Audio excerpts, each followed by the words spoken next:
Isn't this beautiful? This is a variety of pears that I bought in October, right here in the Bay Area. And the most interesting thing about pears is you can't eat them right when they come from the tree. They need to ripen for a couple of days, okay? My name's Mary Risley. I run a cooking school in San Francisco called Tante Marie's Cooking School, and my goal in life is to have you have fun cooking. So watch me. First, we're gonna make pastry, then we're gonna peel pears, and then I'm gonna show you how to make caramel sauce. That's the best, caramel sauce, okay? For the pastry, you need a dry measuring cup. This is a dry measuring cup, and I'm going to fluff up the flour and smooth it off with a flat thing and put it into my bowl. 1 2/3 cups of flour, a tablespoon of sugar, and now I'm going to add 1/4 teaspoon of salt. So these are my dry ingredients. And now what I'm doing is cutting a stick of butter into 6 or 8 pieces, and I'm going to add 1 more tablespoon of butter. So I'm putting my 9 tablespoons of butter into my dry ingredients, and I'm cutting them in with a pastry cutter. And the idea is you must keep the butter cold. You want cold butter makes flaky pastry. And if you warm it up with your hands like a snowball, you will have gluey, hard, rubbery pastry. So we're cutting in the cold butter. You aren't sure whether you've done an even job, so you shake it up and down, and the big lumps come to the top. So see the big lumps there? I want to go after those, and I want to have little lumps of butter, the size of oatmeal flakes or breadcrumbs. Now, watch this. I'm going to separate an egg, and I want to add 3 or 4 tablespoons of water.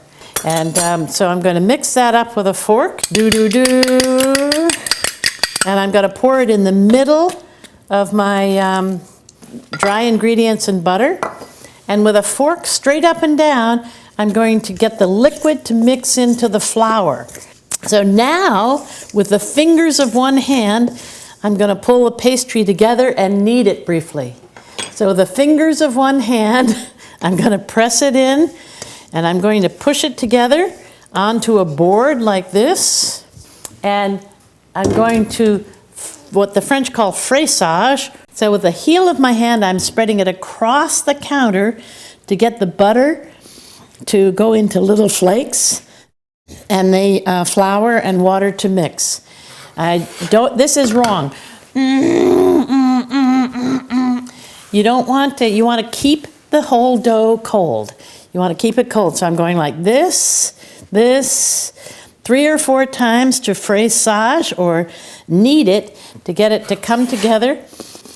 This now goes into a piece of wax paper into the refrigerator for 15 or 20 minutes. And remember, keep the butter cold. Okay, so look at this. You could do this recipe with any cooking pear. And what I'm going to do is peel it. And the real way to peel a pear is down like this in long, thin strips. Okay, so here's the bottom of the pear, and it stands fine, so I'm not going to worry about it. Okay, here's how you make caramel sauce for anything, but we're going to make it for the pears and pastry. What I need is 1/2 cup of sugar. I'm putting 1/2 cup of sugar in a heavy pot, but the pot has to be a little bit big. And then I'm going to add enough water to make it into a paste.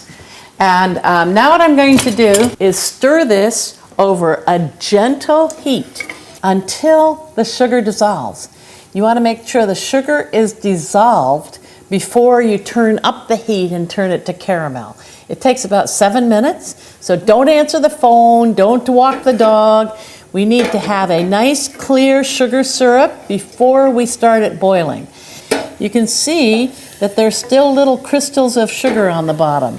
Don't turn up the heat until it's a clear liquid without any undissolved sugar there. You just give it a little swirl and don't let it boil before all the sugar's dissolved. What I'm doing for the caramel sauce is getting my cream ready. It's very, very important that you use cream that's at room temperature or warmed. And so I'm going to add a 1/2 cup of cream that I put into a warmed Pyrex dish. And then I'm also going to add 4 tablespoons of butter. Okay, so look at this. Can you see that's a clear syrup? Now I'm going to get rid of the spoon and turn up the heat and let it boil until it turns golden color. That's caramelized sugar. 7 minutes. Come back in 7 minutes and we'll have caramelized sugar. So this is an egg glaze, a little bit of egg yolk, and a couple tablespoons of cream. Mix it up with a fork till you can't see yellow from white, and that's the glaze to go on the pastry. Look at this. This is beginning to turn yellow. Can you see that it's beginning to turn yellow over there? Okay? This is a dangerous point for you to walk away from it. This is not a good idea for kids. It's very, very hot. It's 350 degrees, and it'll stick on your skin. Okay, so look at this. This is a heavy bottom pot. It's a light golden color. I'm turning the heat off. I'm letting it cook another minute. And now quickly, I'm going to throw in my butter. This would be better to take it off the heat, and my cream. And stir it with a wooden spoon. And this is how you make caramel sauce. Okay? My pastry's chilled for 15 or 20 minutes. I've got my peeled pears, and I'm going to roll out the pastry and cover the pear with it. Good cooks save their butter papers and lightly butter the bottom of the pan. Now I'm going to roll out the pastry. When you roll out the pastry, you want to flour the board lightly, not like a pizza cook. Flour the pastry that you're cooking with, and flour the rolling pin. Now I'm going to roll it out. I'm going to pound it down in the middle, roll up to the edge, and lift it and turn it. I want 2 rectangular pieces to cover my 2 red Bartlett pears. So I'm going to do this, okay, and I'm going to do this. Do-do-de-do.